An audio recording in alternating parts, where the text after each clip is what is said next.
Olá, pessoal. A nossa aula de hoje é sobre avaliação e prescrição de exercícios físicos para populações especiais.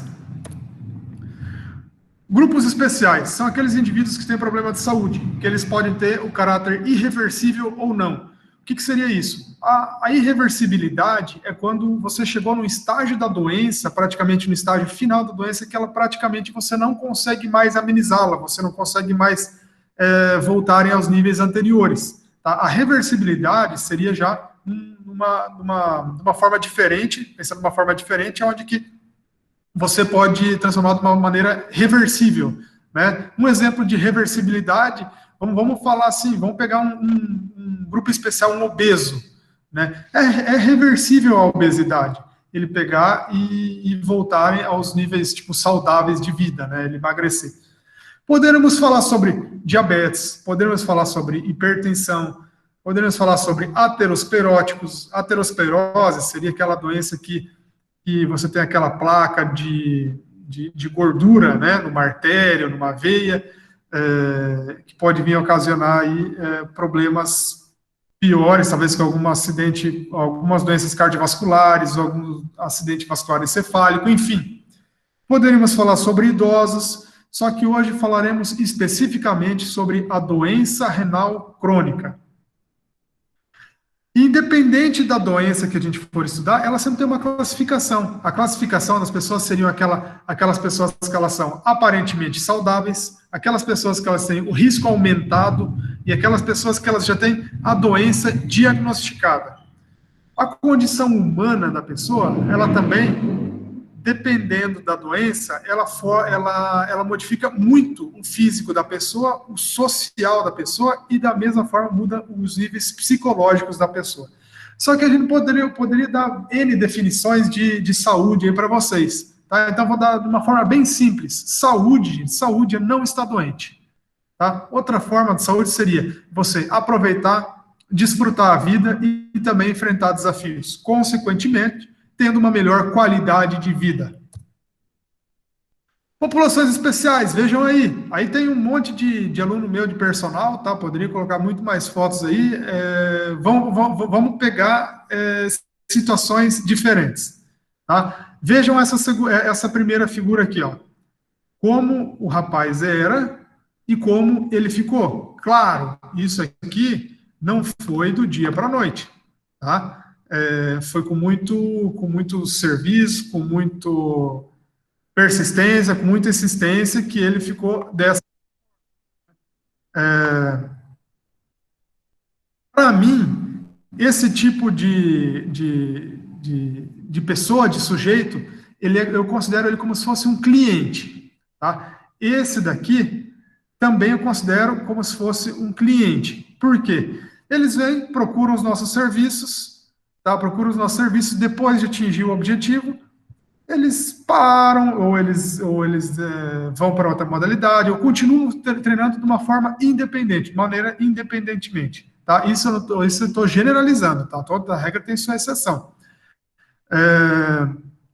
Tem indivíduos que eles só querem, por exemplo, trabalhar a saúde, os níveis glicêmicos, colesterol, né, por meio da atividade física, por meio do estilo de vida ativo, tá? Aonde que esse tipo de pessoa, de sujeito, eu considero ele como aluno, tá? Aluno também, então vocês podem ver, eu já falei de um perfil cliente e um perfil aluno, tá? Esse daqui também, ele é um perfil aluno, por quê? Ele é policial, né? Então ele quer aumentar o rendimento dele para, às vezes, evitar alguma fuga de algum detento, alguma coisa assim, né? Ou de uma perseguição.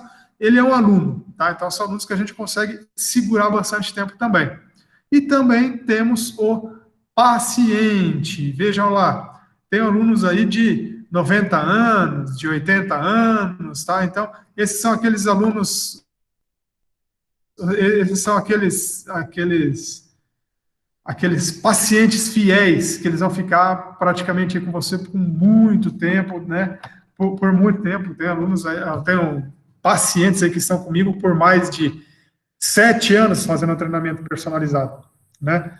Então, na verdade, você fala, professor, mas você continua atendendo? Eu falei, eu atendo por causa que eu gosto muito de atender personal, então eu atendo esses três tipos de públicos aí, né? Eu atendo o cliente, eu atendo o aluno e eu atendo o paciente. Agora, só falar qual que é a tua preferência para o atendimento, né? Eu atendo, já atendi atletas, eu atendo atletas também, só que a preferência para eu estar atendendo, né, de uma forma mais duradoura, mais crônica por mais tempo, seria o paciente, tá? Mas eu atendo atletas também. Vamos lá, prosseguimos. É...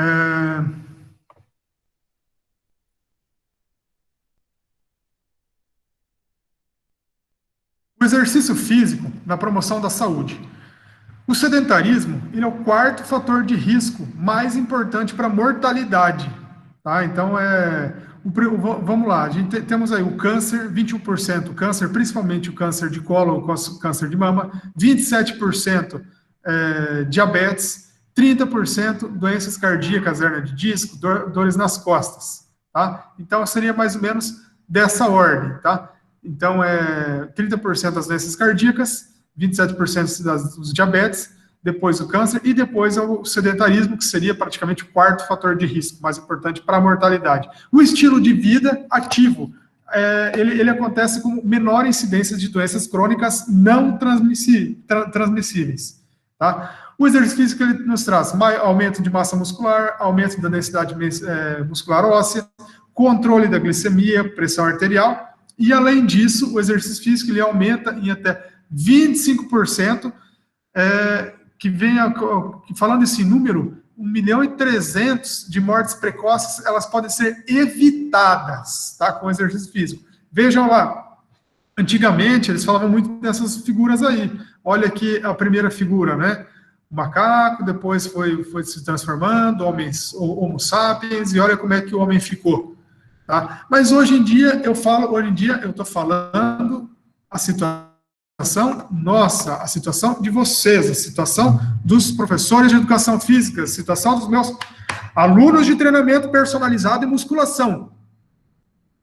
A evolução de vocês é essa daqui que eu estou mostrando agora, tá? Esqueçam a comparação feita com o macaco, tá? O que eu quero que meus alunos eles coloquem na cabeça, a nossa evolução é essa, gente. Aqui, ó, tá? O homem antigo estava no computador. Com o passar dos anos, ele foi melhorando a condição de vida dele, a postura dele foi melhorando, o nível de atividade física dele foi aumentando, a intensidade de exercício físico dele foi aumentando, tá? Só que ele não deixou de mexer no computador. Só que ele tá dessa forma, tá? É diferente quando você se depara com um cara trabalhando no computador ou com um cara trabalhando no computador, tá? É diferente a situação que você se depara. É isso que eu quero dizer para vocês. A nossa evolução que nós estamos falando, eu não vou nem imaginar, não quero nem imaginar que vocês estão na evolução anterior, tá? Vocês estão na evolução atual, afinal, a gente está se formando agora. Então, assim, vamos cuidar aí da nossa saúde, porque a gente vai cuidar da saúde dos demais, dos próximos, né? Então, nós temos que cuidar da nossa saúde também. É a mesma coisa que eu ir num dentista com dente podre.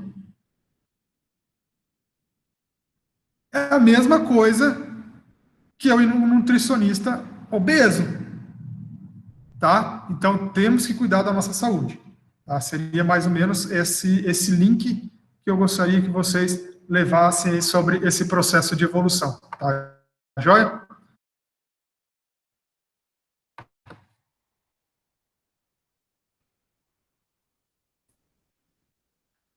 Vou falar para vocês agora, mudando da água para o vinho, vamos falar sobre os rins. Tá? Como eu vou falar para vocês sobre a doença renal crônica, vou falar para vocês sobre os rins. Aqui, não convém eu estar falando para vocês, ler para vocês o que seria cada uma parte do rim, tá? Mas eu quero levar em consideração para vocês que o néfron é a menor unidade funcional do rim. O néfron, ele fica aqui assim, ó, um pontinho, ele não é visível, tá? Então, esse aqui é o rim, Aqui temos várias as partes do rim. Então, eu não vou ler elas, né? Vocês podem ver depois na hora que vocês forem estudar. E praticamente é 1.200.000 néfrons, que é a menor unidade do rim é composto, tá? Os rins e suas funções. Qual que seriam as funções dos rins? Filtrar resíduos metabólicos e eliminar toxinas. Aqui eu estou falando de você, por exemplo, urinar, tá? Então seria nessa a eliminação de toxinas que eu estou querendo dizer. Recuperar as substâncias filtradas requeridas pelo organismo, tá? Por causa que nem tudo é eliminado, né? Tem aquelas substâncias que elas são filtradas, que elas são requeridas, que elas são utilizadas pelo organismo. Ele reconhece o excesso de água e eletrólitos, regulando a absorção e secreção. Ele regula também a liberação de hormônios, tanto o EPO, a renina, o ADH, que impedem a anemia, a descalcificação óssea e auxiliam no controle da pressão arterial. Olha que maravilha, gente. Os rins, eles auxiliam no controle da pressão arterial. Tá? Então, os rins, de uma maneira simples de entender, ele trabalha no processo de filtração, ele trabalha no processo da reabsorção e ele trabalha no processo da secreção e excreção. Tá? Aqui estou mostrando para vocês aí quais que são os processos específicos com cada parte, cada unidade funcional, elementos e funções do rim. Tá? Então essa aqui é uma figura mais elaborada. O glomérulo. O glomérulo, ele participa da filtração. Temos o túbulo contorcido distal, ele participa da absorção dos nutrientes. A reabsorção, ela é feita em todos os segmentos. Tá? A reabsorção ela pode ser feita em todos os segmentos do rim, tanto nos capilares, na alça de Henle, na alça ascendente, descendente, tá? Em todos os segmentos do rim. Já a secreção, ela é feita pelo túbulo contorcido proximal, túbulo contorcido distal, ducto coletor, desculpe. E a excreção, ela é feita aqui pelo uréter, tá? Né, que vai ter a glicosúria, beleza? Então, no finalzinho foi feita a excreção. E o sentido do sangue, ele é no contrafluxo do filtrado. Por exemplo, tudo que vem filtrando, ele vai por um fluxo, tá? Ele vai vindo por aqui, vai continuando. E o sentido do sangue é no contrafluxo, tá? Então, seria ao contrário. Então, vocês vão ver, né, as paredes aí dos vasos e as paredes sanguíneas, onde é que posso ter o ramo da artéria renal. Aqui uma figura mais simples, que ela é mais didática para estar sabendo o que acontece em cada parte do nosso rim. Por exemplo, vamos lá, o glomérulo faz o processo de filtração. Temos o tubo contorcido proximal, que já trabalha na fase da reabsorção. Tá? O tubo contornado ou contorcido proximal. E também nas outras partes que ele vai fazendo a partir da reabsorção, tá? Do rim. Alça de Henle, reabsorção da água, tá? E a secreção, ela já começa a fazer parte do túbulo contorcido ou contornado distal. Beleza? Então seria mais ou menos essa estrutura do nosso rim. Quais seriam algumas curiosidades do rim?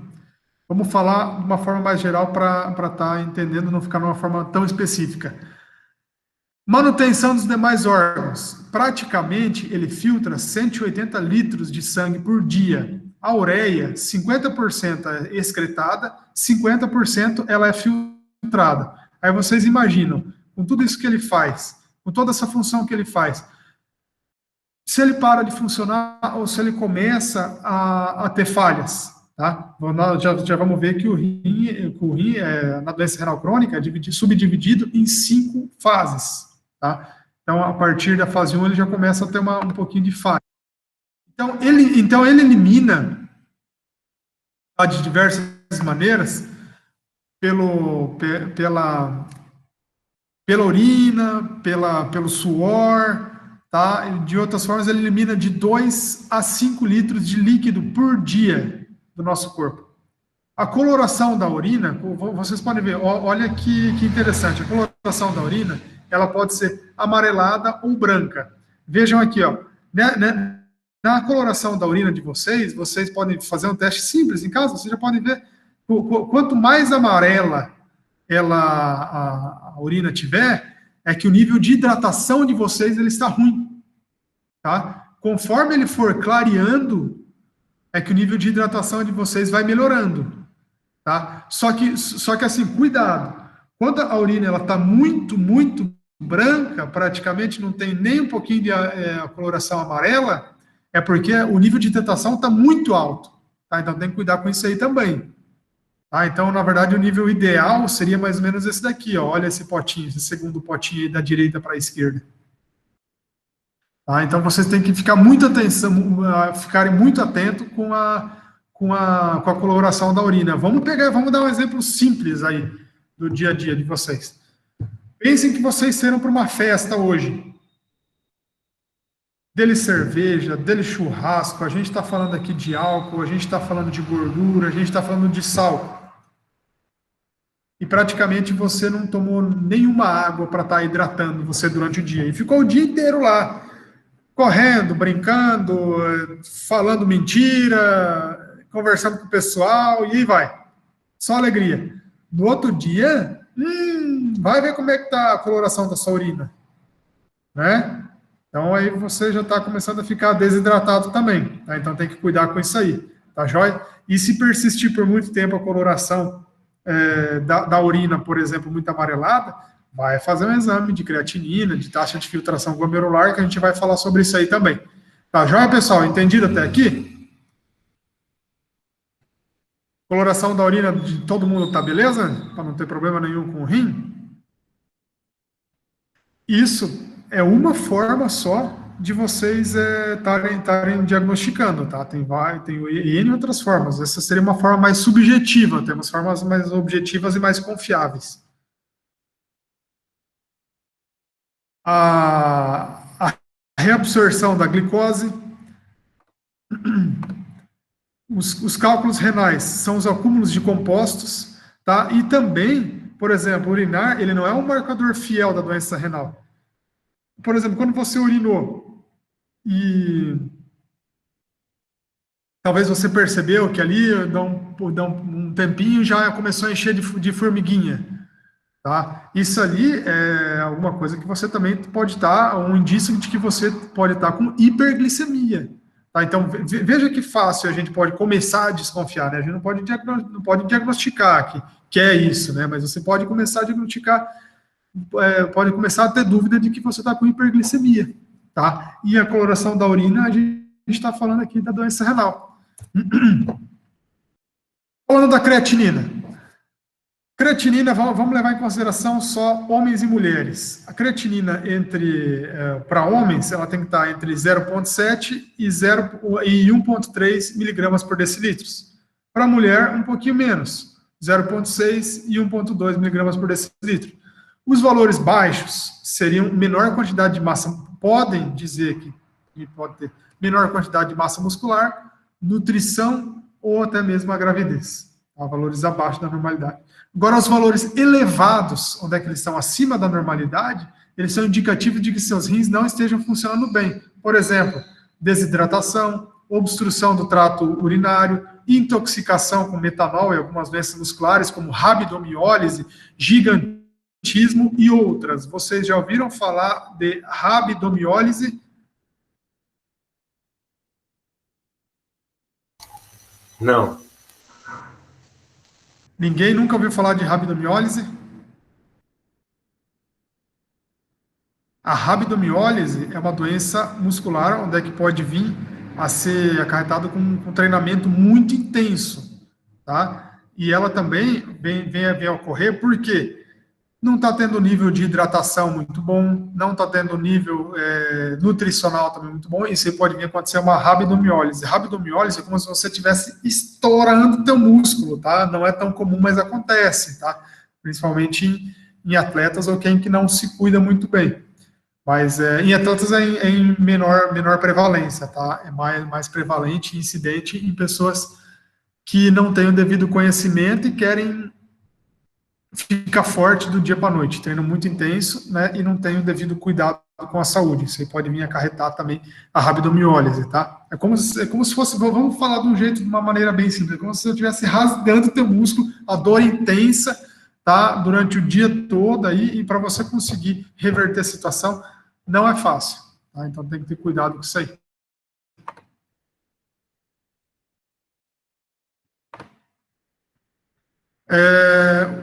O que pode ser afetado também, tá, na doença renal crônica ou na creatinina? O sexo, a idade e até mesmo o peso da pessoa.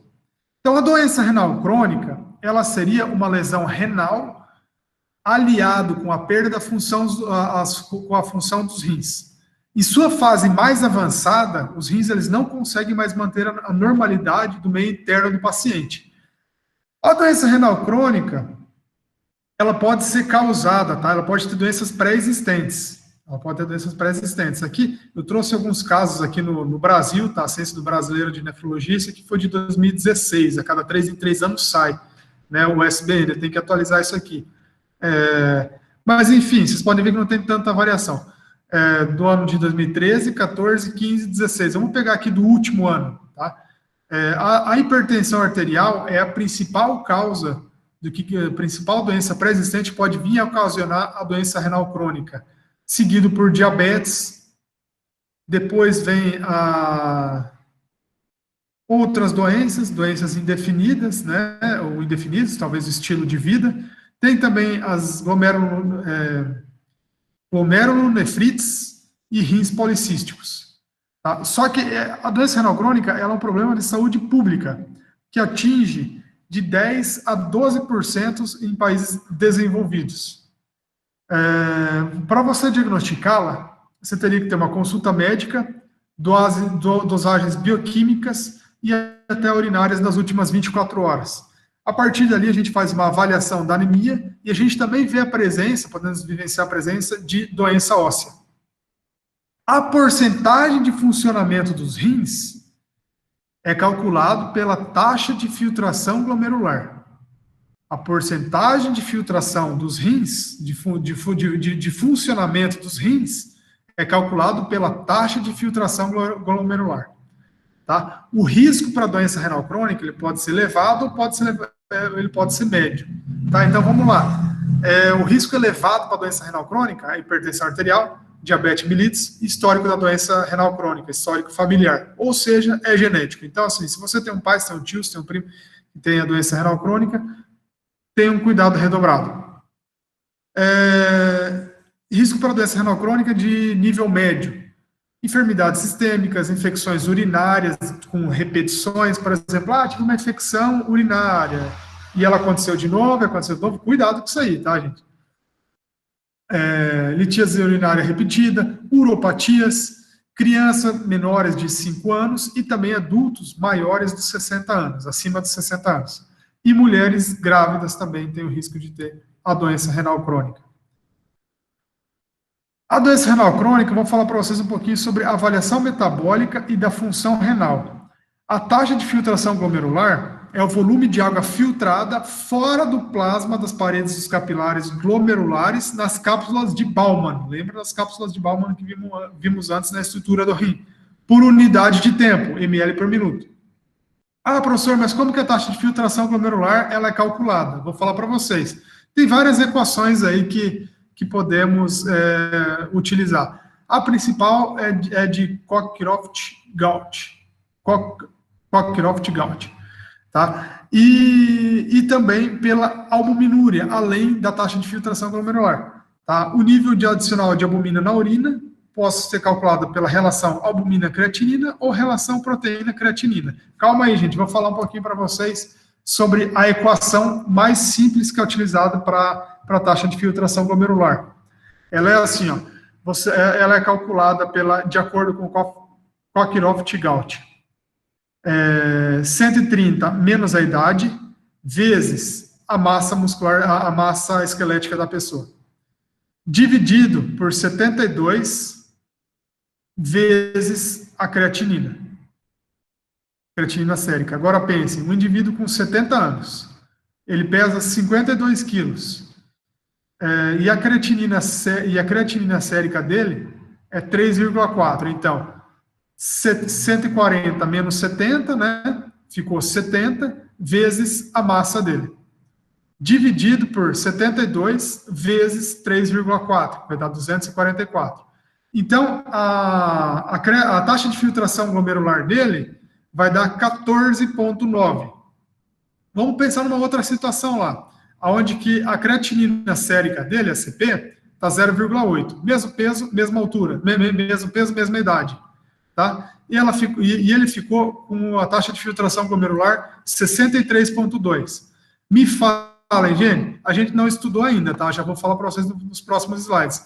Essa taxa de filtração glomerular, o índice é de 69 ou 14, vocês acham que está boa, que está ruim, que está elevada, que está baixa? O que vocês acham?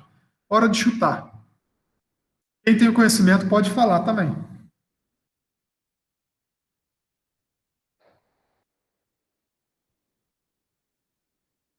Levando em consideração a taxa de filtração glomerular, que ela está dizendo praticamente a porcentagem que o rim está funcionando, tá? Então, vejam bem, vamos alinhar a teoria, tá? Então, assim, a taxa de filtração glomerular, ela é praticamente a porcentagem do funcionamento do rim.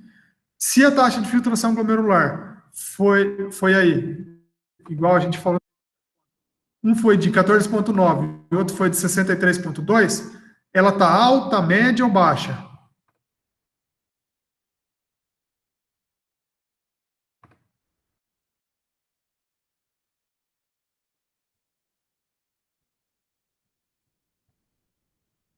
Alguém mais? Vou pedir ajuda para os universitários.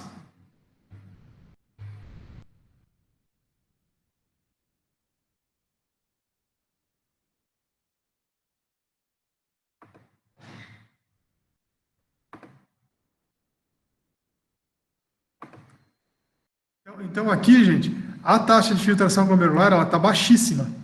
Tá? Ela está baixíssima. Vocês vão ver que aqui temos o prognóstico da doença renal crônica. Temos os 5 níveis, G1, G2, G3A, G3B, G4, G5. Aqui, estou falando do estadiamento da função renal, tá? Aonde que ele está acima de 90, né, acima ou igual a 90, ele está normal ou alto. No G2, ele tem a diminuição leve, ele está de 60 a 89. Aqui, já temos a diminuição leve a moderada, 45 a 59. Aqui estou falando da taxa de filtração glomerular, tá? Diminuição moderada a grave, diminuição grave, e aqui eu tenho a insuficiência renal, onde é que é menos de 15, menor de 15 a taxa de filtração glomerular. Mas também o estágio de dano no rim, ele pode ser pela razão albumina creatinina urinária, descrição e variação. Por exemplo, que ela pode ter a variação menor do que 30 miligramas por grama, que ela tem um aumento normal a leve, um aumento moderado de 30 a 300 e um aumento grave acima de 300 miligramas por grama.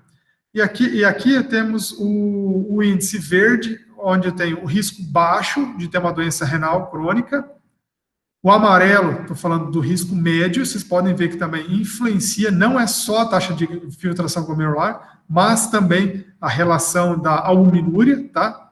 Proteinúria, e o risco alto, que é da coloração alaranjada, e o risco muito alto, tá? Então, vocês podem ver, se a taxa de filtração glomerular, quanto mais baixa ela tiver, e quanto mais alta tiver a relação albumina-creatinina urinária, então, quanto mais baixa a taxa de filtração glomerular e quanto mais alto a relação albumina-creatinina urinária, maior a chance de eu ter uma doença renal crônica, tá? Com risco muito alto. Aí, vejam bem, olha lá, um indivíduo de 70 anos, 52 quilos, ele teve a taxa de filtração glomerular de 14,9. Então, ele está classificado aqui, ó, já na insuficiência renal.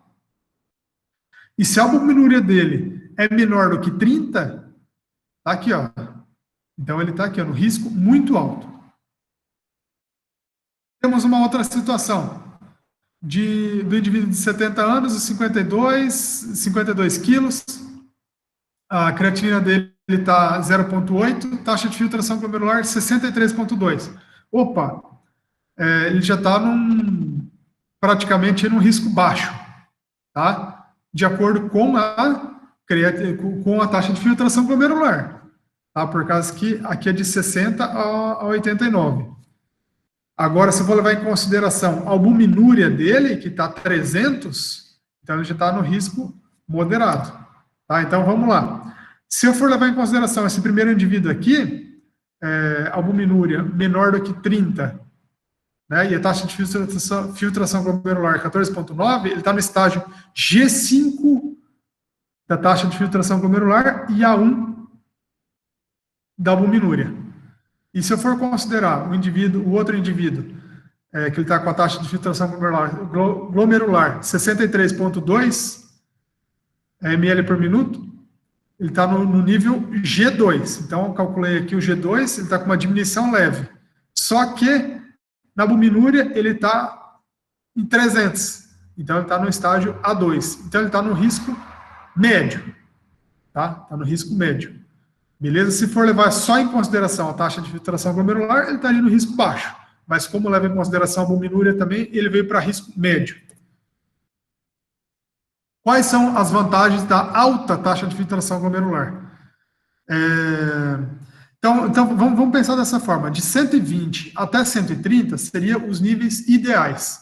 De 90 até 130, tá ok. Agora, o comprometimento é quando está abaixo dos 90. Tá? Então, aí já pode ter algum dano aí para o rim. Então, a remoção efetiva de produtos indesejáveis do corpo começa a acontecer com a alta taxa de filtração glomerular. O controle rápido e preciso de volume da composição dos líquidos corporais também ajuda. E permite que os líquidos corporais eles sejam filtrados e processados várias vezes ao dia, média de 60 vezes, talvez, e um controle rápido e preciso do volume e uma composição dos líquidos corporais. Então, vejam bem aí, gente, olha só, quanta coisa boa você ter uma alta taxa de filtração glomerular, uma alta taxa de filtração glomerular. Por isso, é bom você sempre manter hidratado o teu corpo durante o dia, né, tanto de manhã, tarde, noite, principalmente quando você faz exercício físico, onde é que você está trabalhando um exercício físico muito intenso, tá? Sempre é bom você estar hidratando.